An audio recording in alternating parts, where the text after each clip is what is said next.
Assalamualaikum warahmatullahi wabarakatuh.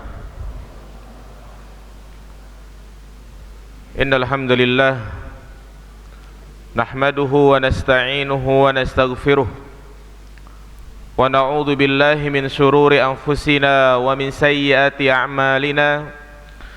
May yahdihillahu fala mudilla lahu wa may yudlil fala hadiya lahu.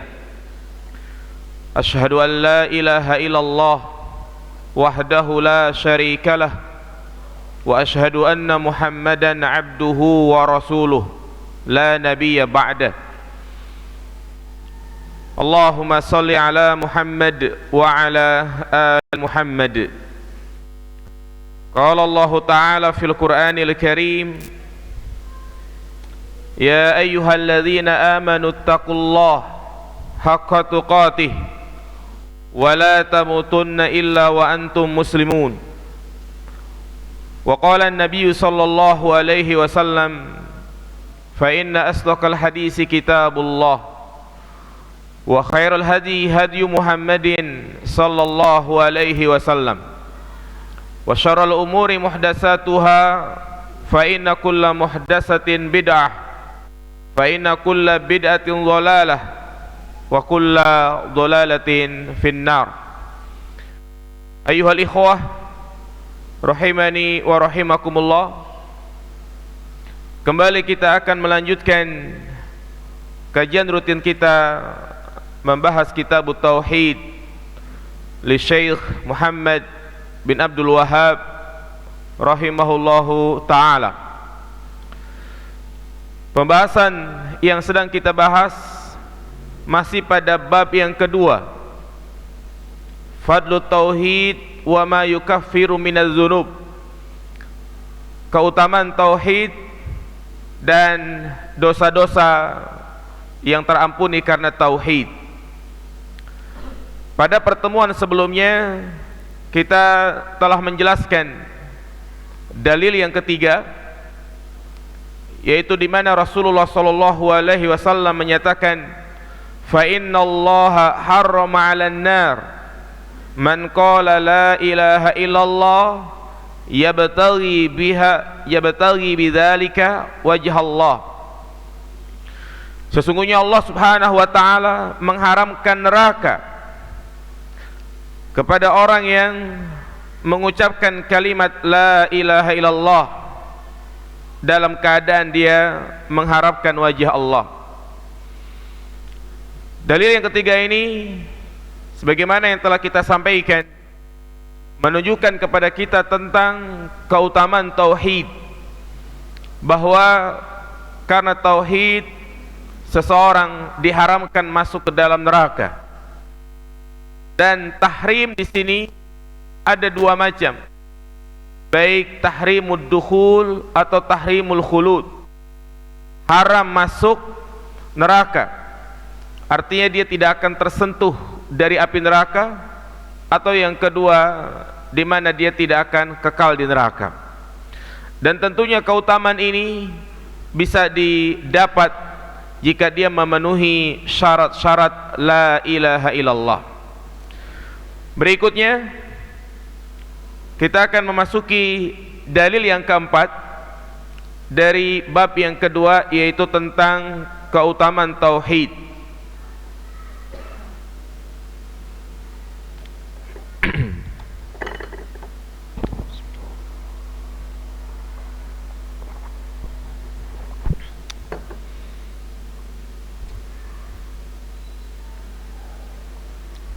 Qala al-muallif rahimahullahu ta'ala an Abi Sa'id al-Khudri radhiyallahu anhu an Rasulillah sallallahu alaihi wasallam qala. Hadis ini diriwayatkan oleh seorang sahabat yang masyhur yang bernama Abu Sa'id al-Khudri. Dia memiliki nama asli Sa'ad bin Malik bin Sinan al-Khajraji al-Ansari, termasuk sahabat yang berasal dari Madinah. Dan Abu Sa'id Al-Khudri, dia dan bapaknya juga sahabat. Bapaknya tadi siapa? Sa'ad bin Malik. Jadi Malik juga termasuk sahabat. Sehingga jika disebut an Sa'ad bin Malik, kita disunahkan untuk membaca doa radhiyallahu anhuma. Semoga Allah meridhoi ya sahabat tersebut dan juga bapaknya. Dan Sa'id Al-Khudri juga termasuk sahabat yang paling banyak meriwayatkan hadis. Karena di sana ada sahabat-sahabat yang banyak meriwayatkan hadis. Di antara sahabat yang paling banyak adalah siapa? Abu Hurairah, Aisyah radhiyallahu taala anha, Sa'id Al-Khudri, Abdullah bin Umar, Abdullah bin Abbas, dan Anas bin Malik. Nah, Rasulullah sallallahu alaihi wasallam bersabda, qala Musa alaihi salam, berkata Nabi Musa alaihi salam.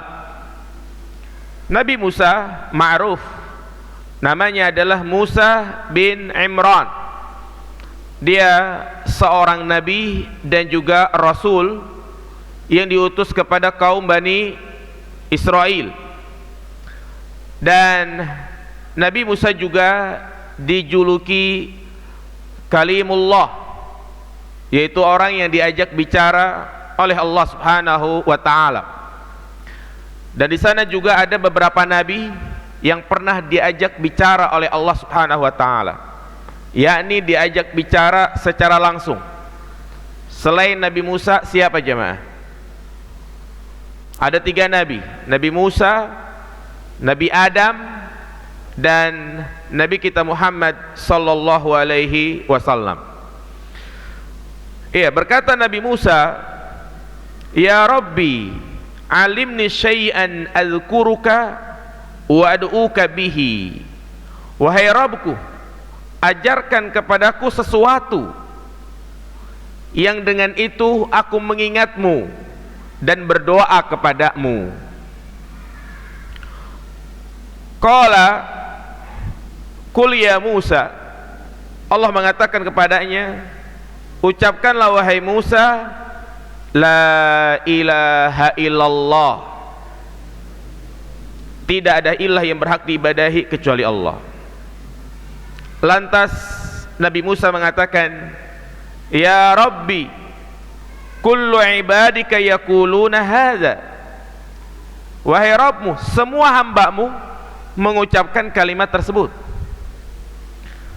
Di sini Nabi Musa bukan bermaksud untuk protes, tidak. Tetapi Nabi Musa meminta kalimat yang lebih khusus. Karena disebutkan dalam riwayat yang lain, ya Rabbi, uridu ma yakhussu bihi. Wahai Rabbku, aku menginginkan yang lebih khusus lagi, yang tidak diucapkan oleh banyak orang. Kemudian Allah Subhanahu wa taala mengatakan kepadanya, ya Musa, law anna as-samawati sab'a wa amirahunna ghairi wal ardina sab'a fi kaffatin. Wahai Musa, seandainya langit yang 7 dan penghuni-penghuninya selainku, dan juga bumi yang 7 ada di satu timbangan, ada di satu daun timbangan, wala ilaha illallah fi kafatin, dan kalimat la ilaha illallah pada satu timbangan yang lain, malat bihinna la ilaha illallah, maka kalimat la ilaha illallah itu lebih berat. Hadis ini diriwayatkan oleh Imam Ibnu Hibban wal Hakim, dan juga disahihkan oleh keduanya, bahkan juga disahihkan oleh Imam Az-Zahabi dan Al-Hafidh Ibnu Hajar dalam kitabnya Fathul Bari. 6 jamaah sekalian, jadi hadis ini menunjukkan kepada kita tentang keutamaan tauhid, bahwa tauhid itu akan memberatkan timbangan amal seorang hamba, walaupun dia memiliki dosa yang sangat banyak. maka kalimat tauhid itu lebih berat dari timbangan tersebut. Nah, dan juga makna yang kedua, artinya kalimat la ilaha illallah jika ditimbang dengan amalan-amalan yang lain, maka kalimat tauhid itu lebih berat. Nah, jamaah sekalian, tentang kesahihan hadis ini para ulama berselisih pendapat. Walaupun tadi disahihkan oleh siapa? Oleh Ibnu Hibban, Al-Hakim, Al-Imam Az-Zahabi, dan juga Al-Hafidz Ibnu Hajar, tetapi di sana juga ada sebagian ulama yang mendoifkan. Di antaranya adalah oleh Al-Haythami. Iya, dia mendoifkan hadis ini disebabkan ada seorang rawi yang bernama Darraj bin Samah, yang mana dia disebut oleh para ulama sebagai orang yang munkar, sehingga pendapat yang lebih kuat dalam masalah ini bahwa hadis ini lemah. Juga disebutkan dalam sebuah kitab, yaitu Ad-Durrun Nadiz fi Takhrij Kitab Tauhid li Syekh Abu Abdillah Al-Utsaimin. Jadi dia punya kitab, ya, Ad-Durrun Nadiz, itu khusus mentakhrij hadis yang ada pada Kitab Tauhid, dan dia menyebutkan bahwa hadis ini dhaif. Namun jamaah sekalian, walaupun hadis ini dhaif, dia memiliki banyak syawahid, yaitu banyak hadis-hadis yang lain yang semakna dengan hadis ini. Saya nukil ada beberapa hadis, di antaranya adalah hadis yang dikeluarkan oleh Imam Ahmad yang semakna. Itu hadis yang diriwayatkan dari sahabat Abdullah bin Amr bin Al-As, di mana Rasulullah SAW bersabda, Inna Nuhan alaihi salam. Jadi kalau ini kan Nabi Musa. Dalam hadis yang dikeluarkan oleh Imam Ahmad, yang berbicara adalah Nabi Nuh, bahwasanya Nabi Nuh qala li ibnihi inda mautihi. Nabi Nuh berkata kepada anaknya menjelang anaknya meninggal, amuruka bila ilaha illallah, aku perintahkan kepadamu untuk mengucapkan kalimat la ilaha illallah, fa inna samawati sab'a wal ardina sab'a law wudiat fi kaffatin wa la ilaha illallah fi kaffatin rajahat bihinna la ilaha illallah. Wahai anakku, kalimat la ilaha illallah, sesungguhnya langit yang 7, bumi yang 7, jika diletakkan di satu daun timbangan, dan kalimat la ilaha illallah diletakkan di timbangan yang lain, rajahat bihinna la ilaha illallah, maka kalimat la ilaha illallah itu lebih berat. Nah, ini hadis sahih dikeluarkan oleh siapa tadi? Imam Ahmad. Juga ada hadis yang lain yang semakna dengan hadis ini adalah hadis tentang bitaqah. Pernah dengar hadis bitaqah yang diriwayatkan oleh Abdullah bin Amr bin Al-As, di mana ada seseorang yang sedang dihisab, ternyata dia memiliki dosa yang sangat banyak. 99 kartunya isinya itu maksiat semuanya. Kemudian ternyata dia adalah orang yang mengucapkan kalimat la ilaha illallah. Jadi 99 kartu isinya maksiat. Dan ada satu lagi dia punya kartu disebut namanya bitaqah, yang dia mengucapkan kalimat la ilaha illallah. Ternyata timbangan la ilaha illallah yang lebih berat.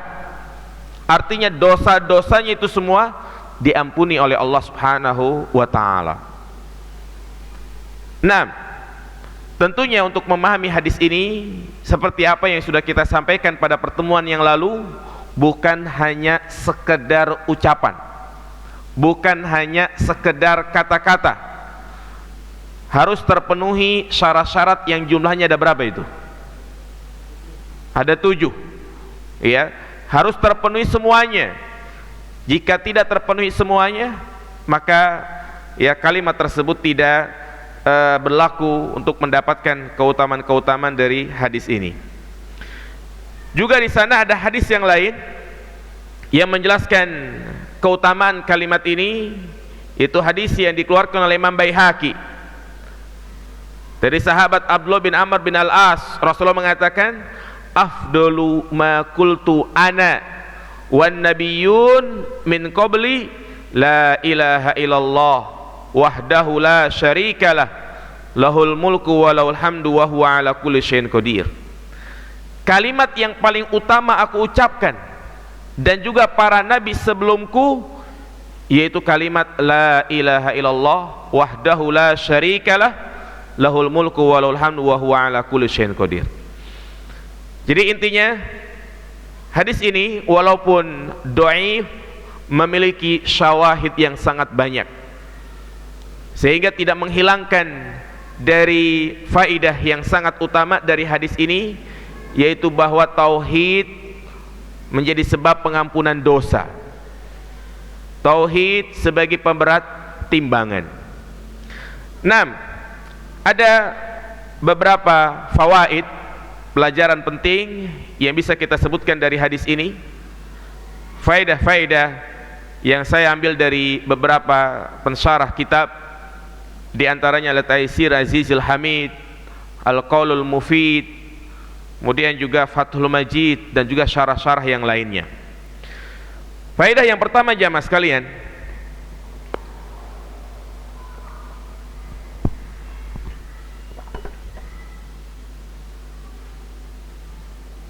hadis ini menunjukkan kepada kita izamu kalimat la ilaha illallah,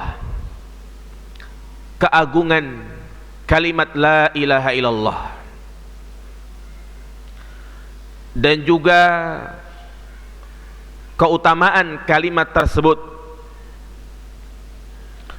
bahwa kalimat la ilaha illallah itu menjadi pemberat amal kebaikan. Kalimat la ilaha illallah menjadi sebab pengampunan dosa, namun tentunya dengan syarat-syarat yang sudah kita sebutkan.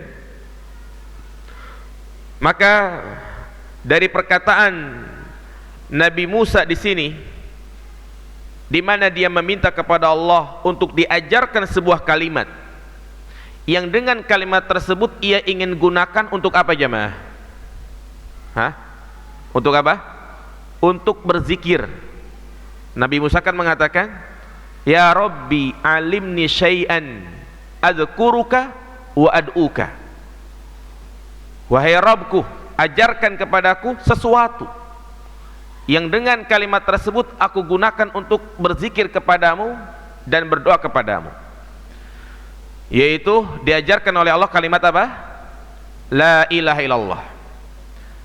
Maka dari sini menunjukkan kepada kita bahwa zikir dan doa yang paling utama adalah kalimat apa? La ilaha illallah. Afdalu zikri fa'alam annahu la ilaha illallah. Ini zikir yang paling utama, zikir yang hendaknya kita jadikan ya untuk kita ucapkan setiap hari, membasahi lisan kita dengan kalimat-kalimat seperti ini. Seperti ya boleh juga kita tambah dengan kalimat yang lebih panjang lagi, la ilaha illallah wahdahu la syarikalah lahul mulku wa lahul hamdu wa huwa ala kulli syai'in qadir. Namun tentunya yang harus diperhatikan jamaah sekalian, membaca zikir ini ya memiliki kaidah-kaidah khusus. Di antaranya kita tidak boleh membaca dengan jumlah-jumlah tertentu kecuali jika ada dalilnya. Karena sebagian orang membaca zikir ini kalimat la ilaha illallah dengan jumlah tertentu dan dalam keadaan tertentu. Misalnya ada sebagian orang yang membacanya dengan jumlah 1000 kali, kemudian ngitungnya pun bukan pakai jari jemari, tapi ngitungnya pakai beras merah.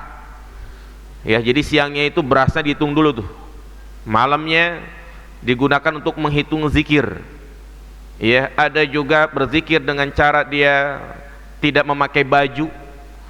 Ya, berzikir kalimat ini di pinggir pantai, di dalam gua, dan yang lainnya.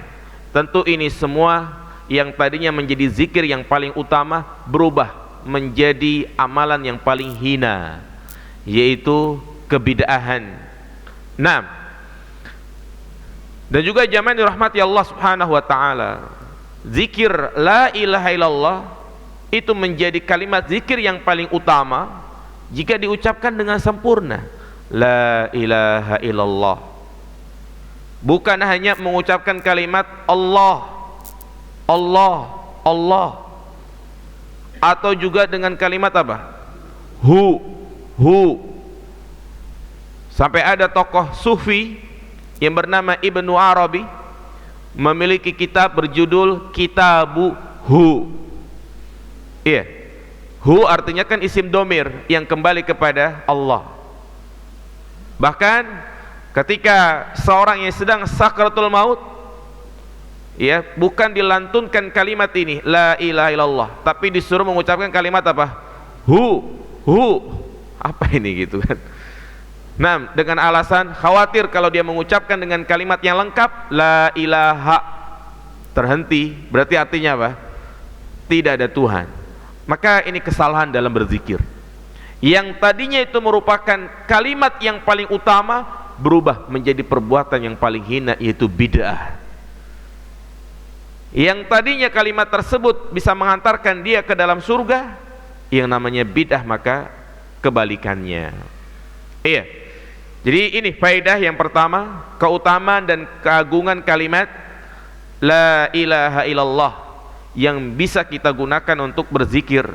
Kalimat inilah yang dianjurkan untuk dibaca, ya, pada zikir pagi dan petang.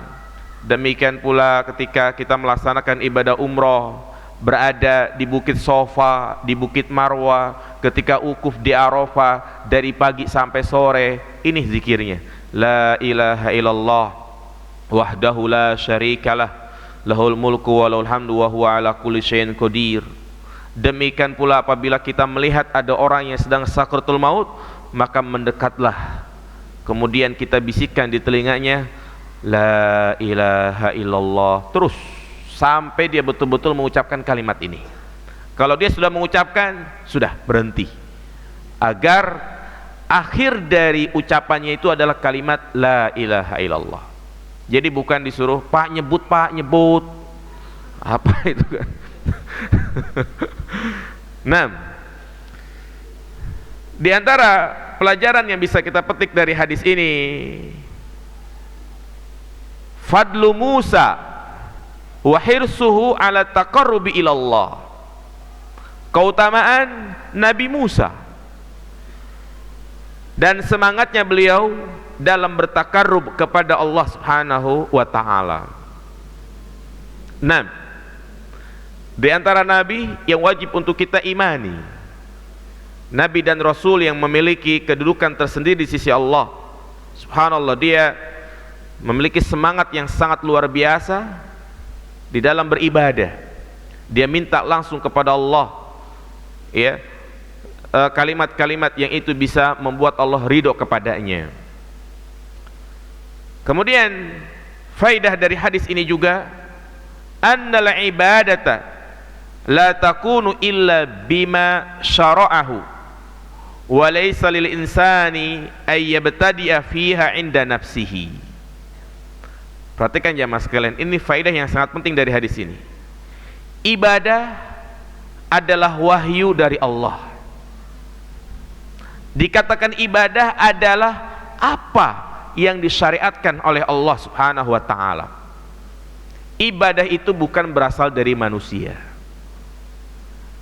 Dari mana kita ambil? Lihatlah, Nabi Musa ketika dia ingin mendekatkan dirinya kepada Allah, dia minta kepada siapa? Minta kepada Allah. Jadi bukan bikin sendiri. Ya. Jadi Nabi Musa langsung meminta kepada Allah Subhanahu wa taala. Dan itulah juga yang dipraktekkan oleh para nabi dan rasul. Di antaranya adalah Nabi kita Muhammad sallallahu alaihi wasallam, diikuti oleh para sahabat Nabi. Mereka tidak mengada-ngada dalam urusan agama. Mereka beribadah, berusaha mengikuti apa yang Allah sampaikan kepadanya. Sehingga ini menjadi kaidah yang sangat penting kita dalam beragama, bahwasanya al-aslu fil ibadati al-man'u. Asal ibadah adalah terlarang. Asal ibadah terlarang. Kita tidak boleh melakukan satu amalan, baik itu ibadah badaniyah, ibadah lisan seperti zikir, puasa, kalau tidak ada dalilnya. Kita baru boleh melakukan kalau ada dalilnya. Inilah kebaikan dalam beragama. Jadi kebaikan dalam beragama itu bukan berinovasi dalam beribadah. Ya, sehingga di sana ada dalil yang sangat jelas sekali menunjukkan bahwasanya semua perkara baru adalah jelek. Apa kata Nabi sallallahu alaihi wasallam dalam setiap kajiannya? Beliau menyampaikan di awal-awal, fa inna asdaqal hadits kitabullah wa khairul hadi hadi Muhammadin sallallahu alaihi wasallam wa syarrul umuri muhdatsatuha wa kullu muhdatsatin bid'ah wa kullu bid'atin dhalalah. Begitu bahayanya bid'ah. Beliau sampaikan setiap kali kajian, jamaah sekalian. Ini mengingatkan kepada kita bahwasanya kita tidak boleh berinovasi dalam beragama. Iya. Dan yang menyatakan semua bid'ah sesat adalah siapa? Nabi. Ketika misalnya kita sampaikan seperti ini, enggak Pak Ustadz, bid'ah itu ada yang hasanah, berarti bukan dia menolak Ustadz, tapi menolak siapa? Nabi sallallahu alaihi wasallam. Dia membantah Nabi sallallahu alaihi wasallam. Lihat di sini Nabi Musa, dia enggak bikin-bikin sendiri, tetapi dia bertanya kepada Allah, ya Rabb alimni, wahai Rabbku ajarkan aku. Nah, ini faedah yang ke berapa? Yang ketiga, yang keempat ya. Nah, faedah berikutnya, dalam hadis ini jamaah sekalian menunjukkan kepada kita bahwa isbatu, ya, menetapkan annallaha fis sama, bahwasanya Allah Subhanahu wa taala berada di atas langit. Iya, menetapkan bahwasanya Allah berada di atas langit. Lihat, Allah sendiri yang mengatakan di sini, ya Musa, lau anna samawati sab'a wa amirahunna ghairi. Wahai Musa, seandainya langit yang 7 dan penghuni-penghuninya, apa kata Allah? Selain aku. Ya, jelas jamaah sekalian. Seandainya langit yang 7 dan penghuni-penghuninya selain aku, berarti menunjukkan Allah itu berada di atas langit. Iya. Jangan kita bayangkan berarti Allah nempel, berarti Allah butuh tempat. Nah, ini di luar dari akal manusia. Kita tidak dituntut untuk mengetahui hakikatnya. Kita hanya disuruh untuk mengimani, meyakini bahwasanya Allah berada di atas langit. Dan sesuatu yang ada di atas itu enggak mesti nempel jamaah sekalian. Ya. Seperti misalnya kita katakan atap ada di atas, apakah nempel? Ya tidak nempel. Iya. Makanya Al-Imam Asy-Syafi'i mengatakan fil Qur'ani alfu dalilin annallaha 'alin fawqas samawat. Di dalam Al-Qur'an ada 1000 dalil yang menunjukkan bahwasanya Allah berada di atas langit. Berapa dalil jamaah? 1000. Enggak cukup kita sebutkan pada kesempatan kali ini. Ya. Cukup dalil-dalil yang masyhur seperti Ar-Rahman wal arsy istawa, Allah bersemayam di atas arsy. Dan inilah sesuai dengan fitrah, sesuai dengan tabiat. Iya. Secara tidak langsung kita kalau berdoa selalu mengadakan tangan ke atas, dan bahkan hati kita juga merasa Allah itu ada di atas. Enggak mungkin kita berdoa begini kan? Enggak mungkin, tapi begini ke atas. Kadang juga tanpa kita sadari orang kalau ngomong sama kita, ya kita mau udah berusaha, selebihnya kita serahkan sama yang di atas. Fitrah ya Mas, kita serahkan pada yang di atas, fitrah. Ya. Maka ini akidah yang benar, akidah Ahlus Sunnah wal Jamaah. Jadi Allah itu bukan ada di mana-mana. Allah juga bukan di hati. Karena memiliki konsekuensi sangat buruk. Kalau dikatakan Allah ada di mana-mana, berarti ada juga berada di tempat yang kotor. Kalau Allah ada di mana-mana, berarti Allah banyak. Seperti kita sebut Indomaret, Alfamart ada di mana-mana. Banyak atau sedikit? Banyak ya kan? Banyak. Iya. Maka ini tidak dibenarkan. Ketika mereka mengatakan, jangan antum pahami seperti itu, Allah itu ada di mana-mana juga ilmunya. Lah terus sama kita mengatakan Allah di atas aras, di atas langit, ya udah kita serahkan kepada Allah Subhanahu wa taala tentang hakikatnya. Begitu. Kemudian dari hadis ini juga menjelaskan kepada kita isbatu mizanil a'mal wa annahu haqqun. Penetapan adanya timbangan. Ya, disebut namanya apa? Mizan. Wa annahu haqqun, dan mizan itu adalah hak. Ini termasuk usulus sunnah, pokok-pokok sunnah yang wajib untuk kita imani, bahwasanya nanti pada hari kiamat di antara tahapan yang akan dilewati oleh manusia adalah mizan, timbangan. Sangat jelas Allah Subhanahu wa taala sebutkan di dalam Al-Qur'an.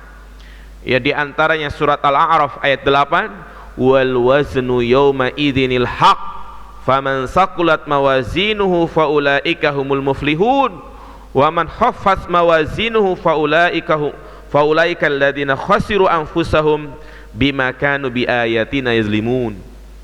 Dan wazan, yaitu timbangan, mizan pada hari itu, yaitu pada hari kiamat, al-haq adalah benar adanya. Barang siapa yang timbangan amal kebaikannya itu lebih berat, maka dia adalah orang yang beruntung. Sebaliknya, barang siapa yang timbangan amal kebajikannya itu ringan, maka dia termasuk orang yang merugi. Siapa dan apa yang ditimbang jamaah sekalian? Yang ditimbang itu orangnya atau amalnya? Terjadi perbedaan pendapat dalam masalah ini. Panjang, intinya ya, yang ditimbang adalah orang dan amalnya. Amal kan maknawi jamaah sekalian. Iya. Apakah mungkin amal itu bisa ditimbang? Maka sesuatu yang maknawi itu sangat mungkin bagi Allah dirubah menjadi sesuatu yang zahir. Seperti tadi misalnya hadis bitokoh, kalimat la ilaha illallah berubah menjadi sebuah kartu. Tapi jangan kita bayangkan nanti kayak kartu KTP lagi. Wallahu alam, kita nggak tahu. Ya, itu kekuasaan Allah. Sangat mungkin. Jangankan amalan yang sifatnya itu tidak terlihat, kematian nanti pada hari kiamat Allah apa itu? Allah sembelih dan kematian berubah menjadi seekor kambing. Inilah yang membuat orang-orang Mu'tazilah nggak percaya. Mereka mengatakan, mana mungkin amal bisa ditimbang? Kan amal maknawi, artinya tidak terlihat. Yang bisa ditimbang itu adalah sesuatu yang nyata, benda, buah-buahan tuh bisa ditimbang, ya kan? Kemudian pokoknya benda-benda yang terlihat itulah yang bisa ditimbang. Adapun amalan nggak bisa terlihat, mana mungkin bisa ditimbang. Makanya mereka mentakwil yang dimaksud dengan al-mizan di sini adalah keadilan Allah Subhanahu wa taala. Mereka mengingkari adanya timbangan. Bahkan disebutkan juga dalam hadis bahwa timbangan nanti pada hari kiamat memiliki dua neraca, dua daun. Ya. Semua itu wajib untuk kita imani. Nah, makanya Rasulullah mengatakan di sini, ya, wala ilaha illallah fi kifatin, kalimat la ilaha illallah pada daun timbangan. Kemudian hadis ini juga memberikan faedah kepada kita, di mana Nabi mengatakan, ya, as-samawati sab'a wa amirahunna wal ardina sab'a, menunjukkan kepada kita bahwa bumi ada 7 tingkatan dan juga langit ada 7 lapis langit. Ya, itu diantara perkara yang wajib untuk kita imani, karena banyak dalil-dalil yang menyatakan hal tersebut. Ya, di antaranya adalah Allahul ladzi khalaqas sab'a samawati wa minal ardi mislahunna. Allah Subhanahu wa taala menciptakan 7 lapis langit, ya, dan juga 7 lapis bumi. Jadi itu fawaid, ya, pelajaran-pelajaran penting yang bisa kita petik dari dalil yang keberapa? Yang keempat. Ya. 6, yaitu tentang keutamaan dan keagungan kalimat tauhid, bahwa tauhid itu menjadi pemberat amal kebaikan, dan juga tauhid itu bisa menghapus dosa. Namun sekali lagi saya sampaikan bahwasanya, ya, kalimat ini bukan hanya sekedar diucapkan, tetapi memiliki syarat-syarat dan ketentuan-ketentuan. Ya, di antara syarat yang sudah kita sebutkan adalah ilmun, yakinun, ikhlasun, wasidquka ma'a mahabbatin wankiyadin wal qabulu laha. Ya, saya ulangi lagi, yang pertama apa syaratnya? Ilmu. Iya, dimana kita wajib paham kalimat ini. Kemudian yang kedua, al-yakin ghairu syak, dia harus yakin, ya, tidak ada keraguan-raguan. Kemudian yang ketiga, al-ikhlas. Ya, al-ikhlas artinya dia memurnikan, ya, artinya dia betul-betul menafikan Tuhan-Tuhan selain Allah dan menetapkan bahwasanya Rabb yang berhak diibadahi hanyalah Allah Subhanahu wa taala. Yang keempat, jujur, tidak seperti orang-orang munafik yang dia mengucapkan kalimat la ilaha illallah hanya lisannya saja tapi hatinya tidak. Yang kelima, mahabbah, cinta. Yang keenam, tunduk, yaitu atarku. Dan yang ketujuh adalah al-qabul, menerima. Ya, sehingga dari 7 syarat ini tidak ada alasan lagi bagi mereka yang mengucapkan kalimat tauhid tapi dia masih melakukan apa? Maksiat. Iya, karena syarat dari kalimat la ilaha illallah di sini adalah al-inqiyad, tunduk, ya mas sekalian. Ya, makanya di sini saya tekankan kembali bahwa tidak cukup dengan kalimat la ilaha illallah. Jadi bukan termasuk konsekuensi tauhid dia meremehkan maksiat. Ya, ini yang sangat dikhawatirkan oleh Nabi SAW pada hadis yang pernah kita bahas, Mu'ad bin Jabal itu kan, ya, di mana mengucapkan kalimat tauhid tetapi meremehkan maksiat. Nah, azan dulu. Nanti kita buka tanya jawab. Silahkan yang mau bertanya. Ya, hadis sudah selesai, kita buka tanya jawab.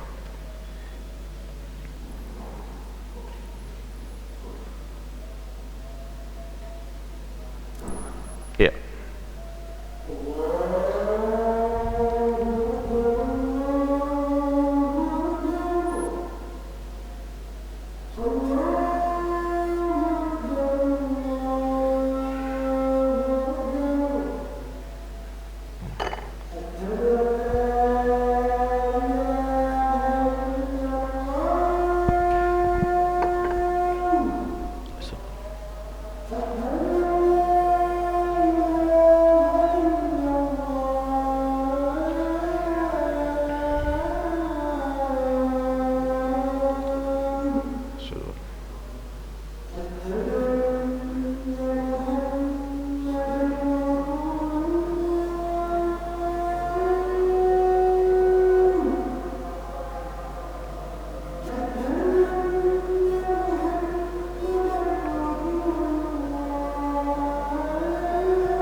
Iya, kita lanjutkan dengan pertanyaan.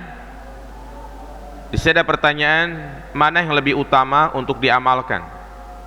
Kalimat la ilaha illallah atau kalimat istighfar? Ana pernah membaca ulama mengatakan kita lebih membutuhkan kalimat istighfar. Iya, tentu jawabannya yang paling utama adalah kalimat apa? La ilaha illallah. Secara tegas tadi kita sebutkan dalil afdalu dzikri fa'lam annahu la ilaha illallah. Dan juga sebagai faedah jamaah sekalian, di sini saya sebutkan ada beberapa keadaan di mana kita disunahkan untuk membaca kalimat la ilaha illallah. Faqad waradat ahaditsu adidatun fil hasi ala hadzal dzikr fi ahwalin aw awqatin makhsusah. Ada beberapa keadaan di mana kita disunahkan untuk membaca zikir kalimat la ilaha illallah. Di antaranya adalah ba'dal wudu, setelah kita berwudu, yaitu kita membaca apa? Asyhadu alla ilaha illallah wahdahu la syarikalah wa asyhadu anna muhammadan abduhu wa rasuluh illa futihat lahu abwabul jannati samaniyah yadkhulu min ayyiha syaa. Ia membaca ya kalimat ini selesai berwudu, maka akan dibukakan baginya pintu surga yang 8. Kemudian idza istaiqadha min naumihi, ya apabila dia bangun dari tidurnya, yaitu membaca la ilaha illallah wahdahu la syarikalah lahul mulku wa lahul hamdu wa huwa ala kulli syai'in qadir alhamdulillahi wa subhanallah wa la ilaha illallah wallahu akbar ila akhirih. Kemudian juga fi awalin nahar, yaitu kita membacanya ketika membaca zikir pagi dan petang.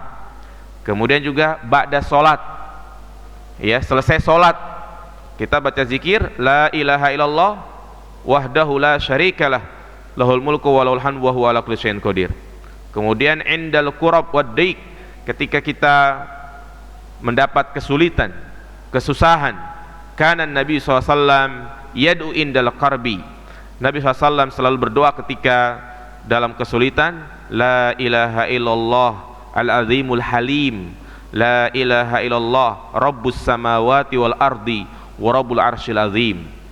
Kemudian juga pada hari Arafah, sebagaimana tadi kita sebutkan. 6. Jadi itu beberapa keadaan di mana kita disunahkan untuk membaca zikir tersebut, yang pada intinya zikir la ilaha illallah itu lebih utama. 6. Bagaimana cara menyembuhkan kecanduan game online, Ustadz? Iya, ini musibah jamaah sekalian ya.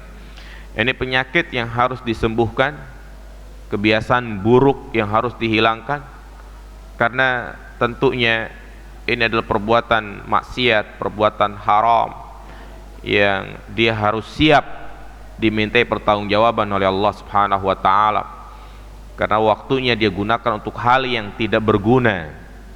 Sedangkan ya Rasulullah SAW berpesan, igtanim khamsan qabla khamsin, jaga 5 perkara sebelum datang 5 perkara.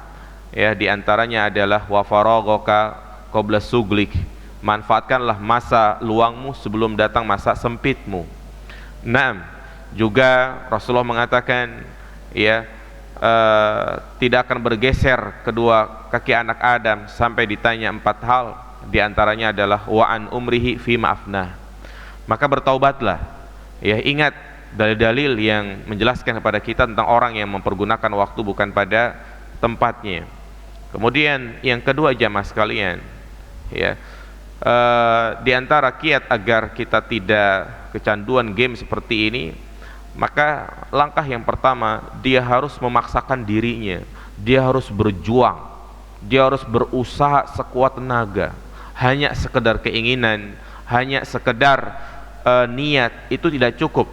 Ini bagus, dengan adanya pertanyaan seperti ini berarti ada keinginan.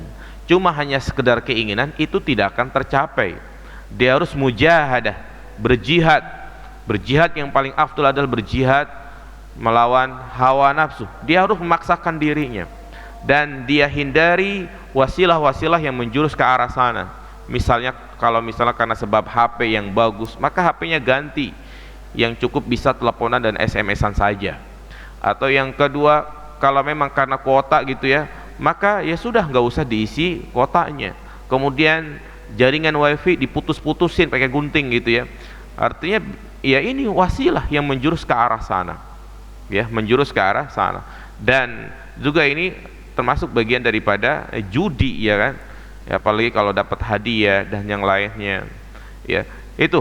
Kemudian juga diantara kiat agar kita tidak kecanduan dalam hal seperti ini, sibukkan dengan hal-hal yang bermanfaat. Kalau antum ya diem baik di dalam kamar, ya cicing, nggak ada kerjaan gitu kan, maka pikiran akan mengarah ke sana. Karena itu di otak kita itu ada apa ya, suatu yang selalu membayangkan untuk kembali kepada arah keburukan. Apalagi kita juga ya ada jin korin, syaitan yang mengajak kepada keburukan. Makanya ya sibukkan dengan hal-hal yang bermanfaat, hadir kajian, antum ngepel lah, atau mungkin bertani, ya pokoknya jangan sampai kosong. Karena kalau kosong sudah setan masuk lagi dia. Begitu jamaah sekalian.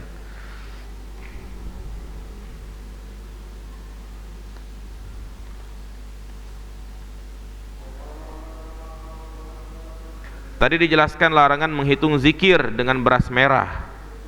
Apakah termasuk memakai tasbih? Zikir, menghitung dengan tasbih, itu terjadi perbedaan pendapat di kalangan para ulama. Iya. Bahkan di kalangan para sahabat disebutkan dalam hadis Abu Hurairah, beliau pernah berzikir pakai tasbih, biji tasbih. Makanya sebagian orang mengatakan boleh, nggak apa-apa berzikir pakai biji tasbih. Tapi ada juga sahabat yang mengingkari. Di antaranya sahabat siapa? Ibnu Mas'ud. Ketika melihat sekelompok orang yang sedang berzikir menghitung pakai biji kerikil gitu ya, beliau mengingkarinya. Iya, bahkan marah saat itu. Karena hal tersebut tidak pernah dicontohkan oleh Nabi. Maka yang terbaik adalah kita berzikir dengan apa? Dengan tangan.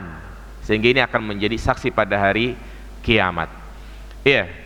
Jadi nggak bisa juga kita katakan zikir pakai tasbih itu bid'ah, ya. Nggak bisa kita katakan seperti itu karena tadi ada sahabat yang melakukannya. Tapi kalau ditanya mana yang paling utama adalah zikir dengan jari jemari. Itu yang bijak kita menjawabnya.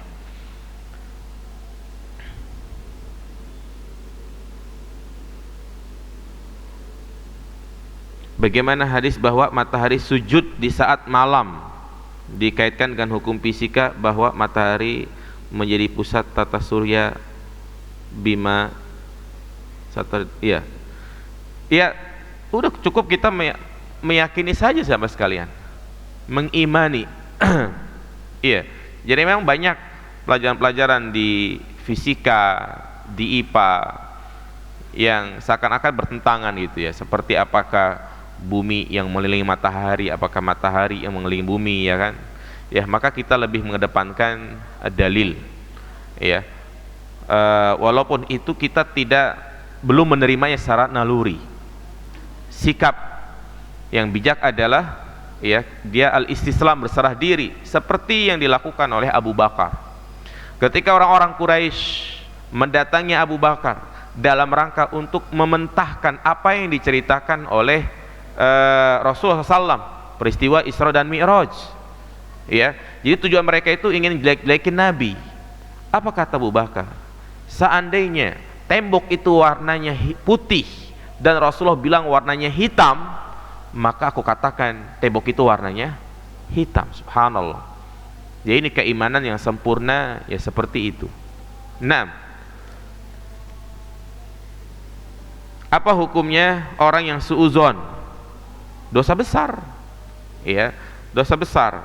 Husnuzon itu akan menjadi mafatihus syarr, pembuka keburukan-keburukan. Di antara dengan suudzon itu orang itu akan terjerumus ke dalam ghibah, ya, kemudian mustamti' artinya dia ingin jadi mencari tahu, dia akan kepo urusan orang lain. Itu kan gak boleh.